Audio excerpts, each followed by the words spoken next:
Çavên te wek nergizin û porê tepelên deryayê bejna te bilind û nazik her gav di bîra min de yî bejna te bilind û nazik her gav di bîra min de yî nazdar û esmer û şirîn tu taçdarê dilê min î pîrozî wek çiyayê me ava jiyanê ji min derî ku min çavên te dî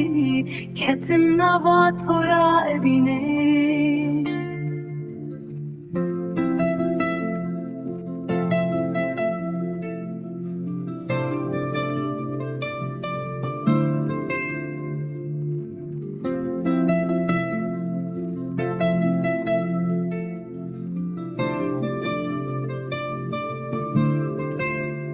Zengê te yê şerîn û xweş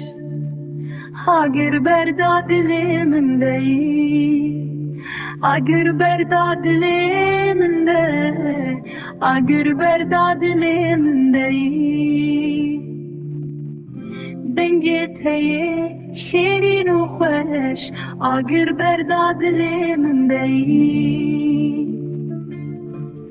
hiçim nava tora evîne dengê te yê şerîn û xweş agir berda dilê min de yî agir berda dilê min de yî agir berda dilê min de yî agir berda dilê min de yî